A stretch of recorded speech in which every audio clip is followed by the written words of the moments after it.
I'm Dr. Laura Murillo, President of the Houston Hispanic Chamber of Commerce. So happy to be here at the KHOU 11 studios with none other than Laura Ward. You've seen her out in the community doing phenomenal things with the Houston's Children's Charities. Today, we're recognizing her as our Houston legend for the work she does in the community and so much more.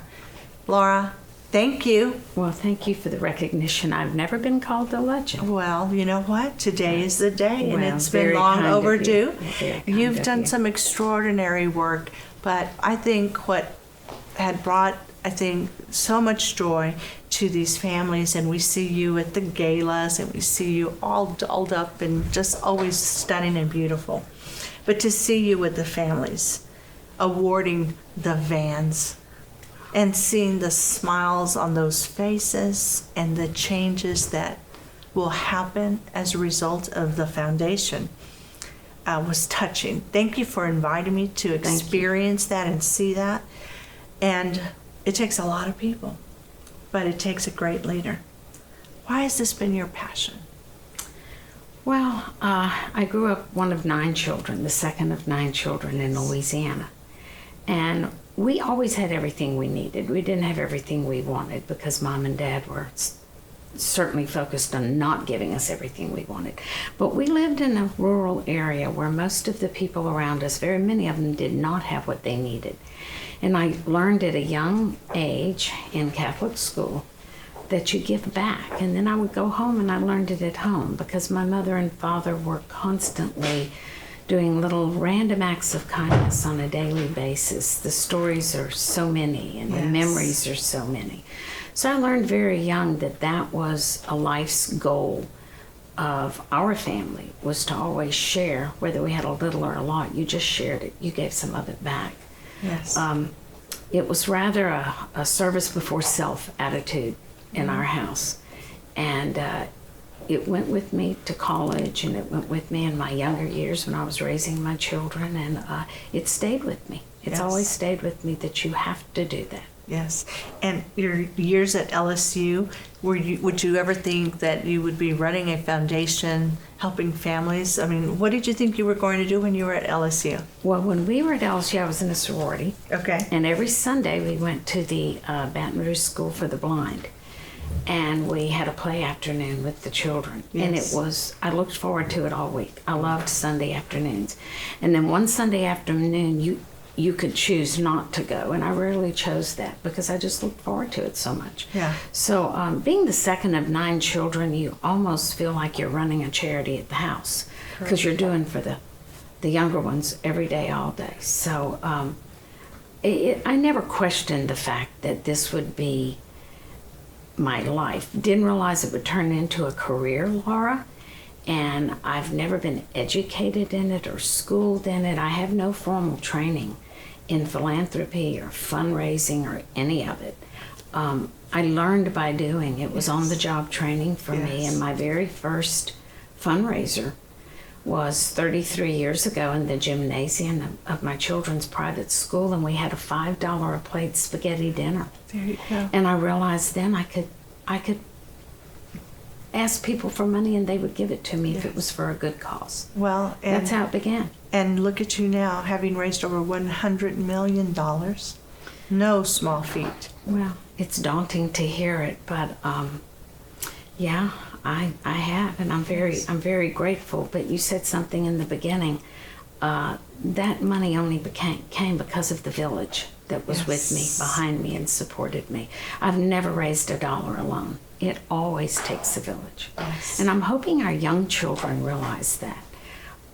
That life is fleeting, but passion is not. Motivation can be fleeting, but inspiration is what stays. And if you're inspired by somebody or inspired by something, then that can't become a career. It can be your passion that becomes a career.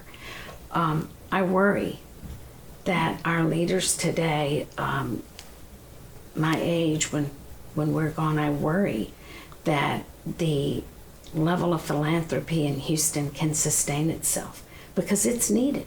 Yes. 23% of our children, Laura, live at the poverty level in Houston, Harris County rather. That's daunting, 23%.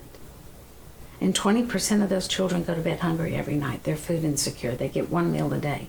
It's normally at school.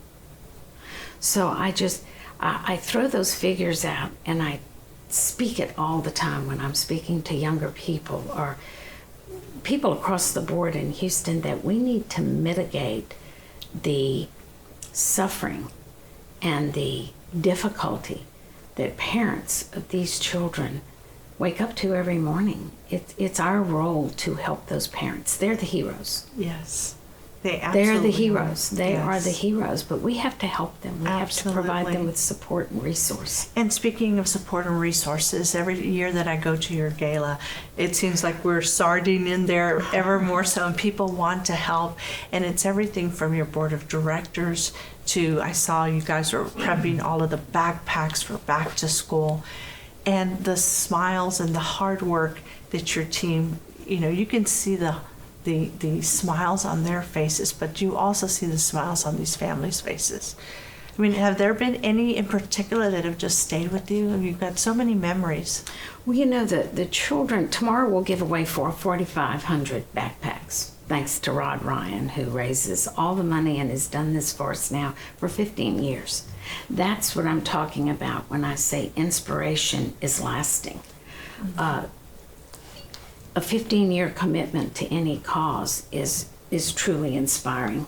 Yes. And the stories that stand out to me are the families that we will provide Christmas to the same family we give a backpack to the same family we give a van to. We embrace our families, and we don't lose sight of our families. We don't forget them. We gave out 35 vans last year, and those 35 families became a part of our family. Yes. We check on them at Christmas. We check on them at Easter. We check on them for back to school. We don't just give the van and they drive away. They become part of the Houston Children's Yes. Charity family. And that's how our family has grown. You mentioned our gala, and our very lofty goal this year is that we will raise $4 million at our gala. And I don't know for certain, I'm looking for the numbers, but I don't think there's a local charity in Houston that is not affiliated with the arts, just a local charity that has ever raised $4 million in a single night. Mm-hmm. But we're going to do it, because we're not going to stop till we do it. Once I announce a goal and set a goal, It's done. don't stop short. It is done. Well, I know your team is going to, with their tennis shoes we and have whatever needs to happen on those phones, your board and others are going to rally to make that announcement, They always to do. say it is done. And I'll look forward to seeing that big smile on your face when Thank you you, get Laura. it done. Thank you. And it's just been beautiful just watch all of the things that you've been affiliated with. And of course, your marriage, a long-standing marriage to our beloved Dave Ward, and the recent sign that is dedicated, the Yes. street sign. That's been a journey for you as well. Dave and I have been together 24 years now, and it's complex because Dave's life is huge. It's large, and my life wasn't as large when I married him, and mine, this charity has just been consuming. Yes. And the need has risen exponentially year by year. Laura, when we first started a bed program, about 100,000 children a night were going to sleep on the floor. Today, it's 350,000 children every night in Houston, Texas, sleep on the floor. And that for me is so, I hate to say unacceptable, it seems trite. It's shocking. It's shocking that we sleep in our Tempur-Pedic beds and our wonderful beds, and I have the most wonderful mattress sponsor, Texas Mattress Yes. Makers, and makes the best mattresses in the world. And we give away 150 beds a month, and there's still 300,000 children a night sleeping on the floor. So yeah, it's my marriage to Dave has been complex because we both have such large lives, and sometimes just making time for it all is really difficult. Dave has been so supportive of Houston Children's Charity, and he remains on our advisory board. Wow. We're so thankful that he's been such a big part of this city. And as you said, both of you with very large lives that have been so impactful for so many people, and I'm sure folks that you've not even met, that the charity has been absolutely a lifesaver, a game changer for. When you think of younger people, you mentioned it earlier, right? You're concerned about the next generation. We're seeing people, the priority is working from home, being remote, and perhaps not as engaged. What can we do as people who are already out there doing our part to pass on some of this knowledge to this younger generation? Well, you hit a nail on the head that's sensitive to me.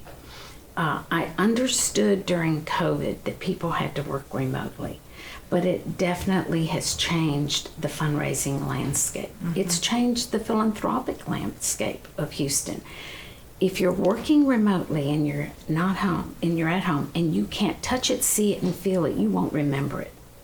And as I talk about, motivation is temporary, inspiration is consistently lasting. It's hard to get inspired just sitting at home in front of your computer working remotely. It is not difficult to be inspired when you do what you did and came to one of our van distributions and you see the families and you speak to them, but you wouldn't have been so touched that day if you watched it on television from your home. So I know the value of working remotely. I know the economics of it for corporations. I know all of it. But it has definitely changed the landscape for those people working remotely, embracing causes, because you have to be up close and personal to really be inspired by something. That's my feeling. Yes. I'm sure there are people watching that'll say, Laura, you're just wrong. But I've seen it. I'm dealing with it. Well, and especially in the work that you do. Right. It is so very important to see it, to feel it, to understand all of the idiosyncrasies that are not involved in an email or behind a computer screen. So we see that. Totally. As we wrap up, I ask the last question to all of our Houston legends, and that question is, what would you like for your legacy to be? Well, I heard you ask that question a few moments ago, so I thought, she's going to ask that question. I've not thought about it. I believe that you live your life, and your life creates a legacy. I've never thought about leaving a legacy, but I go back to something that I read years ago that Mother Teresa said that one of my favorites. She said, not all of us can do great things, but each and every one of us can do small things with great love. And I absolutely love that. I've told it to my children. I tell it to everybody. It's one of my favorite quotes from Mother Teresa, who is one of my most inspirational people in my life.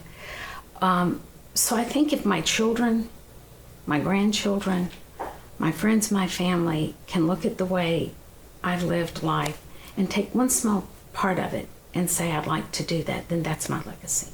Well, you've done it already. Thank you, Laura. Thanks for all you do. Thank you for being a great, great inspiration to so many people in this great city that we have, which is Houston, Texas. And I can't wait to hear the final, we did it, of $4 million in the fall. It'll be $4 million. It will be, and maybe more. Thanks for joining us. As always, we're happy to bring you some very extraordinary people who've lived phenomenal lives and given back to this great city. And for this and more, we recognize Laura Ward as our Houston legend. Thanks for joining us. Houston Hispanic Chamber of Commerce. Through advocacy, the Chamber represents the economic and civic interests of more than 90,000 Hispanic-owned businesses across the region. Learn more at HoustonHispanicChamber.com. At this people, the quality of the production, everything about this organization and the leadership, this is what you want to be a part of. The Houston Hispanic Chamber of Commerce is the leading regional advocate for the economic and civic interests of the Hispanic business community. Our 3 legislative priorities include DACA, NAFTA, and census. Collectively, the economic impact of these 3 legislative priorities is $24.8 billion in the greater Houston region. The Houston Hispanic Chamber of Commerce announced a wide-ranging partnership with the City of Houston ahead of the pivotal 2020 U.S. Census to increase engagement and broaden awareness. We've utilized our media platform, which includes CBS, Intercom, Univision, KHOU 11, and the Q to disseminate facts and figures. Additionally, the national media has taken notice of our chamber and has featured us on Bloomberg, CNN, The Washington Post, NPR, Money Week, to name a few, in an effort to educate and emphasize our role as the leader of Houston's new majority. We prepared op-eds, wrote white papers, held press conferences, presented on local and national panels. NAFTA, as you know, your chamber once again has taken the lead. The numbers don't lie. This is about jobs, economic impact. We know that a trade between the U.S. and Mexico is over $180 billion as it relates to Texas. We celebrate the fact that the United States Supreme Court has thrown out that census question that was, are you a U.S. citizen?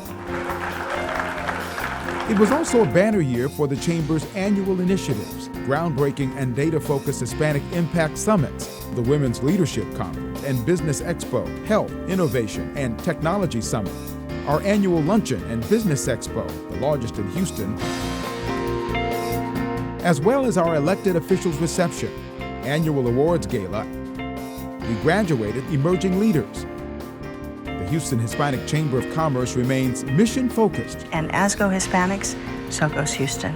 The Houston Hispanic Chamber of Commerce is the leading regional advocate for the economic and civic interest of the Hispanic business community, the leader of Houston's new majority.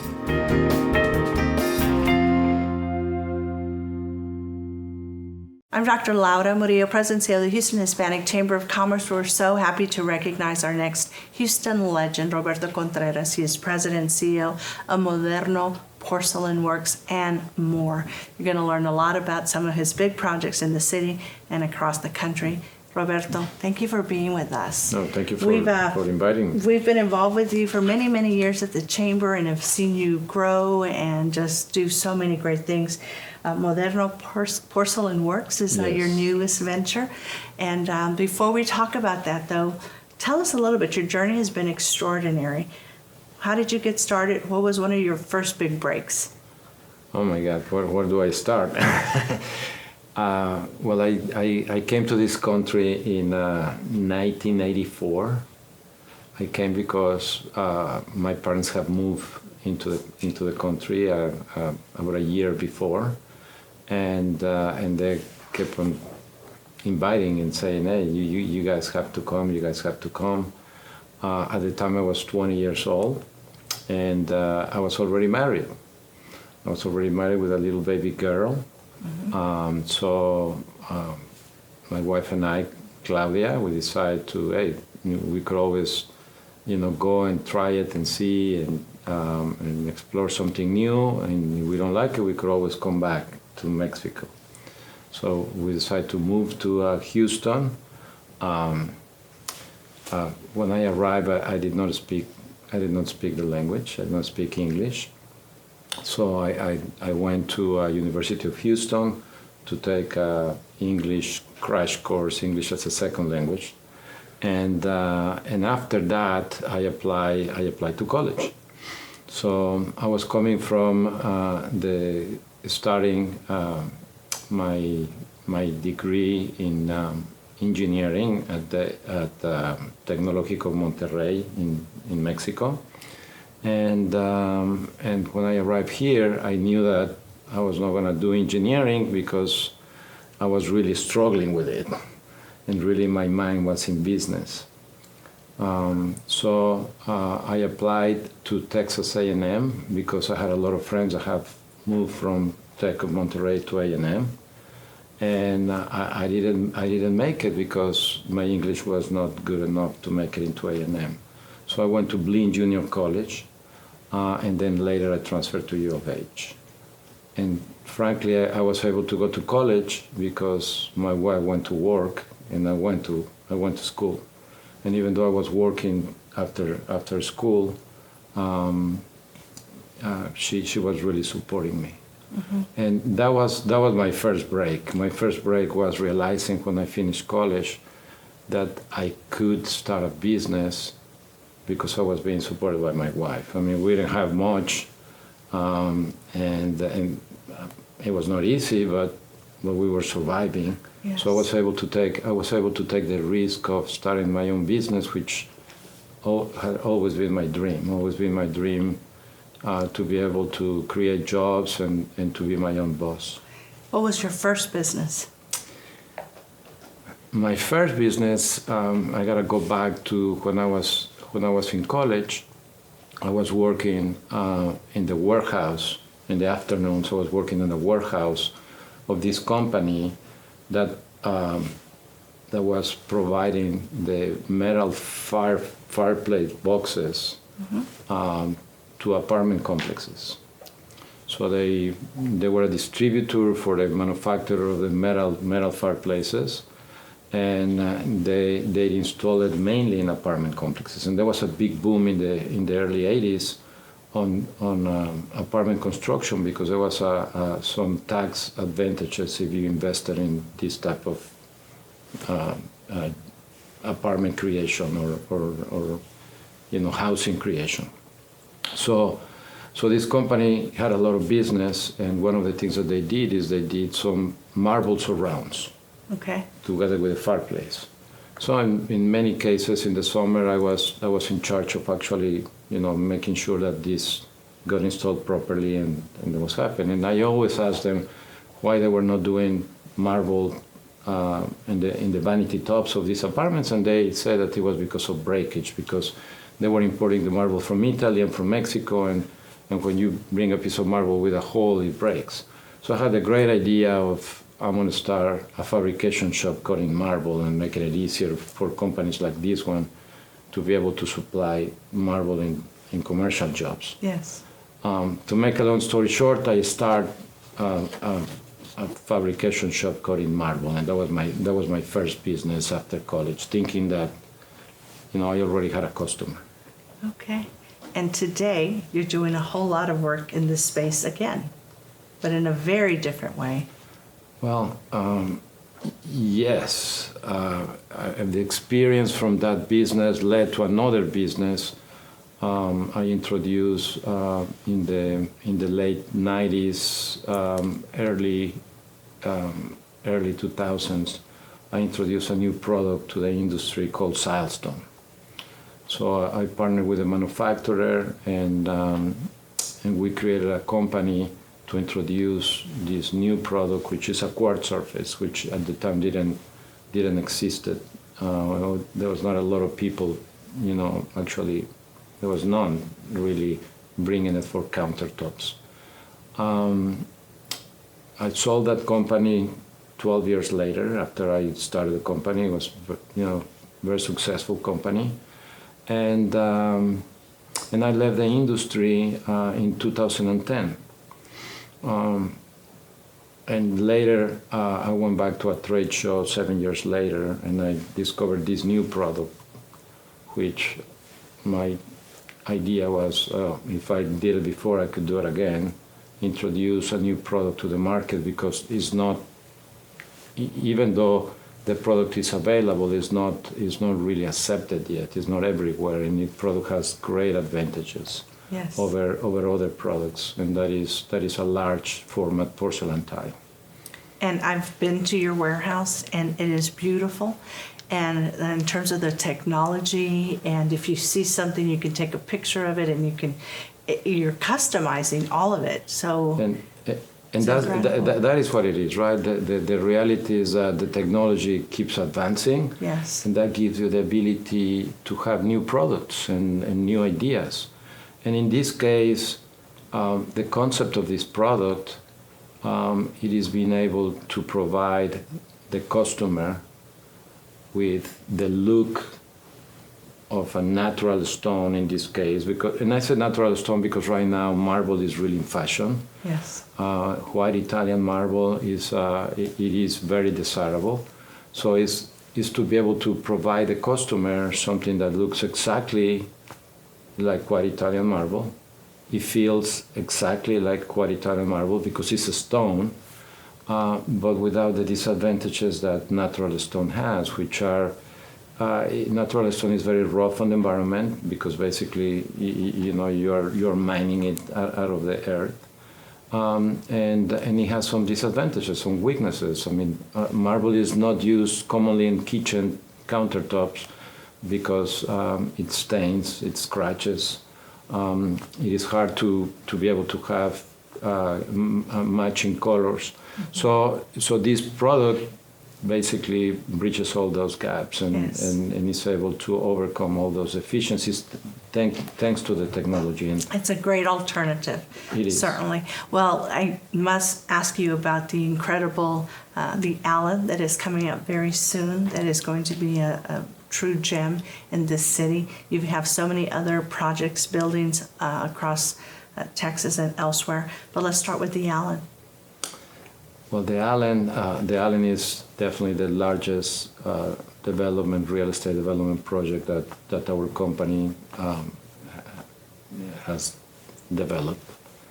The Allen is a mixed-use development on Allen Parkway, which has some retail pavilion. It has a 34-story tower, which this first 16 floors is a hotel, Thompson Hotel, which is the boutique of the Hyatt, and then has 100 residences, 100 condominiums. That is a phase one, and then we have phase two that will come later as an apartment and more retail. But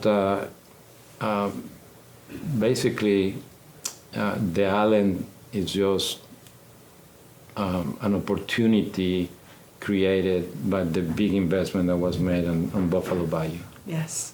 Because it's a great location now, but it's really leaning on that big investment that the Kinder family and the city of Houston created with Bayou Bend Park. And it's going to be extraordinary. We can't wait to host our gala there in 2024, and it'll be around the corner. And certainly going there, having been in San Antonio at the Thompson that you have there, and it's extraordinary having come to this city, as you mentioned, to Houston, without the language, without any connections, if you will, that you are a true American success story. Oh, so we're so proud of you, and you've always been very engaged with the Chamber of Commerce. Anytime that I have called, you have been there. So we appreciate, we value, and we thank you. Well, and I appreciate everything that the Chamber does for the community and for business people. Thank you. So Roberto, before we wrap up, I'd just like to ask you, what would you like your legend to be? Really, what I would like is for my grandkids to do well, and that to me, that would be the biggest thing that I could leave is really to have grandkids that are doing good, and that they continue that spirit, that American spirit of achievement, and continue to try to get better, after the previous generation. Every generation better. Yes. Thank you, Roberto. We appreciate it. Thank you very much for the opportunity to be here. Thank you. Well, we'd like to say again, congratulations to Roberto Contreras and all of the many accomplishments that he and his family have made, not just in Houston, but throughout the country. We thank you for joining us. We'll see you very soon. Houston Hispanic Chamber of Commerce. Through advocacy, the Chamber represents the economic and civic interests of more than 90,000 Hispanic-owned businesses across the region. Learn more at HoustonHispanicChamber.com.